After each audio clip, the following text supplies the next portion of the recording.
തൊഴിലില്ലാത്ത, വരുമാനമില്ലാത്ത കോടാനകോടി പാവങ്ങൾക്ക് വേണ്ടി മഹാത്മാഗാന്ധി തൊഴിലുറപ്പ് പദ്ധതി അദ്ദേഹത്തിൻ്റെ ഭരണകാലത്ത് ഏർപ്പെടുത്തി. മഹാത്മാഗാന്ധി തൊഴിലുറപ്പ് പദ്ധതി.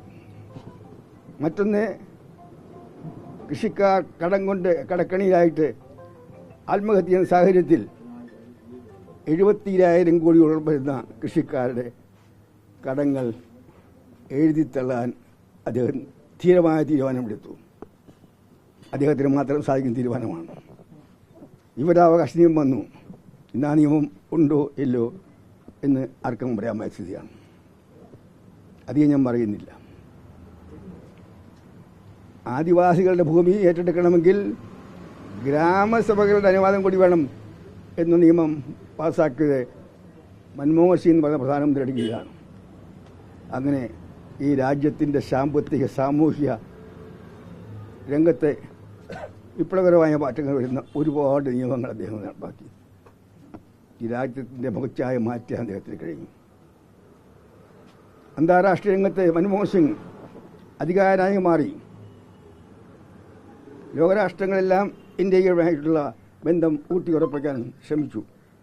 എനിക്ക് തന്നെ ബോധ്യമുണ്ട്, ലോകത്തിലെ എല്ലാ വൻകിട രാഷ്ട്രങ്ങളും ചെറിയ രാഷ്ട്രങ്ങളും ഇന്ത്യയുമായി പ്രതിരോധ കരാർ ഒപ്പിടാൻ മത്സരിക്കുകയായിരുന്നു. 50-ലേറെ രാഷ്ട്രങ്ങളുമായി ഇന്ന് ഇന്ത്യക്ക് പ്രതിരോധ കരാറുണ്ടായി. അതിന് മുഖ്യ കാരണക്കാരൻ ഡോക്ടർ മൻമോഹൻ സിംഗാണ്. അദ്ദേഹത്തിൻ്റെ ഭരണകാലത്ത് അതിർത്തർക്കം ഉണ്ടായിട്ടുണ്ട്. പക്ഷേ ക്ഷമയോടുകൂടി അദ്ദേഹം അത് കൈകാര്യം ചെയ്തു. ക്ഷമയോട് കൈകാര്യം ചെയ്തതിൻ്റെ ഫലമായി 1 ഇഞ്ച് ഭൂമി മുഴുവൻ നഷ്ടപ്പെടാതെ അദ്ദേഹത്തിൻ്റെ 10 വർഷത്തെ ഭരണകാലത്ത് ചൈനയുമായ തർക്കങ്ങളെല്ലാം നീണ്ട കൂടിയായതോടുകൂടി ക്ഷമയോടുകൂടി കൈകാര്യം ചെയ്ത് ആ പ്രശ്നങ്ങൾക്കെല്ലാം രമ്യമായി പരിഹാരം ഉണ്ടാക്കാൻ അദ്ദേഹത്തിന് സാധിച്ചു. അതിർത്തിയിലെ സുരക്ഷ വർദ്ധിപ്പിച്ചു. അതിർത്തിയിൽ നമ്മുടെ അടിസ്ഥാന സൗകര്യങ്ങൾ വർദ്ധിപ്പിച്ചു. സൈന്യത്തിന് ആവശ്യമായ ആയുധങ്ങൾ നൽകി. ചൈനീസ് അതിർത്തിയിൽ സ്ട്രൈക്ക് കോർ എന്ന് പറയുന്ന ഒരു പുതിയ കോറിനെ രൂപീകരിച്ചുകൊണ്ട് ബംഗാളിലെ പനാങ്ങിൽ അദ്ദേഹം ധീരമായ ഒരു പുതിയ തീരുമാനമെടുത്ത് മുന്നോട്ട് പോയി.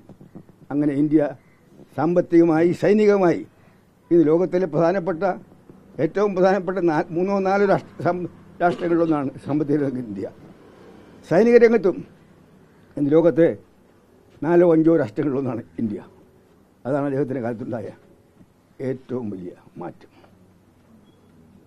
കേരളത്തോട് അദ്ദേഹം എന്നും ഉദാരമായ നിലപാടാണ് സ്വീകരിച്ചത്. കോൺഗ്രസ് ഭരിച്ചപ്പോഴും ഇടതുപക്ഷം ഭരിച്ചപ്പോഴും അദ്ദേഹം കേരളത്തോട് ഉദാരമായ നിലപാട് സ്വീകരിച്ചിട്ടുണ്ട്. കേരളത്തിൽ ചോദിച്ചതെല്ലാം എല്ലാം കൊടുത്തില്ലെങ്കിലും പരമാവധി നൽകാൻ സാധിച്ചു. കേന്ദ്ര സംസ്ഥാന ബന്ധങ്ങളിൽ ഫെഡറലിസത്തിൻ്റെ ട്രൂ സ്പിരിറ്റ് ശരിയായ അർത്ഥത്തിൽ ആ ബന്ധം നിലനിർത്താൻ അദ്ദേഹം ശ്രമിച്ചു. അദ്ദേഹത്തിൻ്റെ ഭരണകാലത്ത് വിഭജനത്തെക്കുറിച്ച് ഒരു സംസ്ഥാനവും പറഞ്ഞിട്ടില്ല. എല്ലാ സംസ്ഥാനങ്ങളും അദ്ദേഹം നീതി പ്രവർത്തിച്ചിട്ടുണ്ട്. അങ്ങനെ കേന്ദ്ര സംസ്ഥാന ബന്ധങ്ങൾ കാത്തുസൂക്ഷിക്കുന്നതിൽ കണ്ണിലെ കൃഷ്ണമണി പോലെ ഇന്ത്യയിലെ ഫെഡറലിസം കാത്തുസൂക്ഷിക്കാൻ അദ്ദേഹം നടത്തിയ ശ്രമങ്ങൾ, ഇതിൻ്റെ ബഹുസ്വരത, മതമൈത്രി, ഇത് കാത്തുസൂക്ഷിക്കാൻ അദ്ദേഹം നടത്തിയ ശ്രമങ്ങൾ എക്കാലവും ഒത്തിരിക്കുമെന്നാണ് പ്രതീക്ഷ.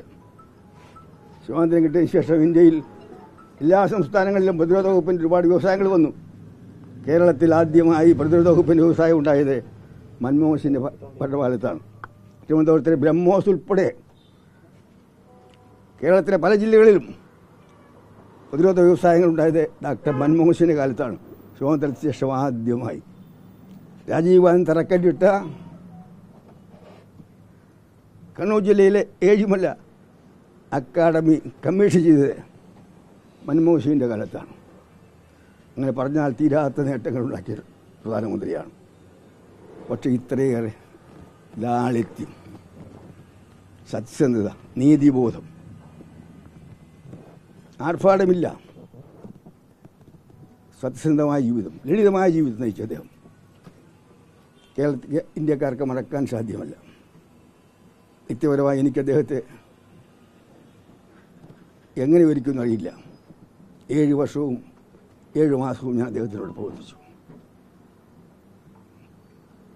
ഇങ്ങനെ ഒരു മനുഷ്യൻ സഹപ്രവർത്തകരോട് ഇത്രയേറെ ബഹുമാനവും മാന്യതയും പുലർത്തുന്ന പ്രധാനമന്ത്രി അദ്ദേഹം മുഖം സംസാരിക്കുന്നത് ഞാൻ കണ്ടിട്ടില്ല എന്നോട്. പ്രതിരോധ വകുപ്പിൻ്റെ ആവശ്യങ്ങൾ എല്ലാം അദ്ദേഹം നിർവഹിച്ചു. അദ്ദേഹത്തിൻ്റെ ഭരണകാലത്ത് പ്രതിരോധ വകുപ്പിന് കിട്ടിയ ഫണ്ട് 100% ചെലവഴിക്കാൻ കഴിഞ്ഞു. കൂടുതൽ ഫണ്ട് അനുവദിച്ചു. മന്ത്രി എന്ന നിലയിൽ എനിക്ക് ഏറ്റവും കൂടുതൽ പരിഗണന നൽകി. ഒരു നിലയിലും തർക്കിക്കാൻ പറ്റാത്ത നിലയിൽ അദ്ദേഹം തന്നെ കാര്യം കണ്ടറിഞ്ഞ് ചെയ്തു. ഇന്ത്യയിലെ സൈനികർക്ക് ഏറ്റവും കൂടുതൽ ആദരവുള്ള പ്രധാനമന്ത്രി അദ്ദേഹമാണ്. അങ്ങനെ എല്ലാ രംഗത്ത് നോക്കുമ്പോൾ വ്യക്തിപരമായി ഒരിക്കലും എനിക്ക് മറക്കാൻ കഴിയാത്ത എങ്ങനെയും ഒരു മനുഷ്യനുണ്ടോ? നല്ല മനുഷ്യർ ധാരാളമുണ്ട്. പക്ഷേ ഇത്രയും നല്ലൊരു മനുഷ്യൻ, രാജ്യത്തിന് വേണ്ടി മാത്രം ജീവിച്ചൊരു മനുഷ്യൻ. അതുപോലെ തന്നെ രാഷ്ട്രീയമില്ലാത്ത അദ്ദേഹം കോൺഗ്രസ്സുകാരനായതിനു ശേഷം അവസാനം വരെ കോൺഗ്രസിൻ്റെ അച്ചടക്കം പാലിച്ചുകൊണ്ട് കോൺഗ്രസ് പരിപാടികളോട് കൂറുപുലർത്തിക്കൊണ്ട് അദ്ദേഹം നിലനിന്നു.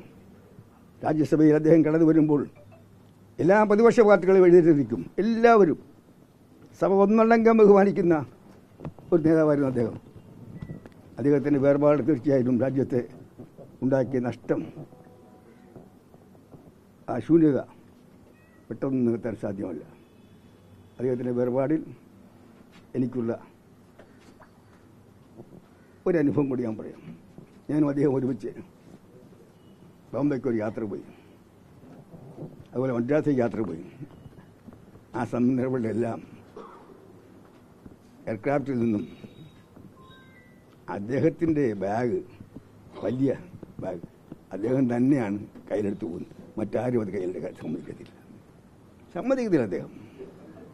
അതാണ് ഡോക്ടർ മൻമോഹൻ സിംഗ്. ലളിതമായ ഭക്ഷണം. അദ്ദേഹം രാജ്യസഭയിൽ പ്രതിപക്ഷ നേതാവിൻ്റെ ദിവസത്തിൽ ഞാൻ കേരളത്തിലെ പ്രതിപക്ഷ നേതാവ് ഒരു കാലഘട്ടമുണ്ട്. എപ്പോഴും ഞാൻ അദ്ദേഹത്തെ വീട്ടിൽ പോയി കാണുമായിരുന്നു. രാവിലെ ബ്രേക്ക്ഫാസ്റ്റ് കിട്ടുമായിരുന്നു. ഒരിക്കലും അദ്ദേഹം മുന്നറിയിപ്പില്ലാതെ കേരള ഹൗസിൽ തന്നെ കണ്ടു. ഞാൻ പറഞ്ഞു, മൻമോഹൻ സിംഗ് ഇത് ശരിയായില്ല, അങ്ങനെ വന്ന് കണ്ടത് ശരിയായില്ല, ഇതിനി ആവർത്തിക്കരുത്, എനിക്ക് വിഷമമുണ്ടാകും. പിന്നെ അദ്ദേഹം ആവർത്തിച്ചിട്ടില്ല. ഇത്രയേറെ ലാളിത്യം, ഒരു വല്ലാത്ത മനുഷ്യൻ. ഇതുപോലൊരു മനുഷ്യൻ ഇന്ത്യയുടെ പ്രധാനമന്ത്രിയായിരുന്നു പറഞ്ഞാൽ നാളെ തലമുറ വിശ്വസിക്കുമെന്ന് സംശയമുണ്ട്. അങ്ങനെയൊരു പ്രധാനമന്ത്രിയെ നമുക്ക് നഷ്ടപ്പെട്ടിരിക്കുന്നു. മുൻ പ്രധാനമന്ത്രി നഷ്ടപ്പെട്ടിരിക്കുന്നു. അദ്ദേഹവുമായി ഇന്നത്തെ കാലഘട്ടം ആലോചിക്കുമ്പോൾ ഞാൻ പറയുന്നില്ല. അദ്ദേഹത്തിൻ്റെ ഭരണകാലവും ഇപ്പോഴൊന്നും ഞാൻ അനുഭവപ്പെടുന്നില്ല. അദ്ദേഹത്തിൻ്റെ വേർപാടിൽ എനിക്കുള്ള അഗാധമായ ദുഃഖം ഞാൻ രേഖപ്പെടുത്തുന്നു.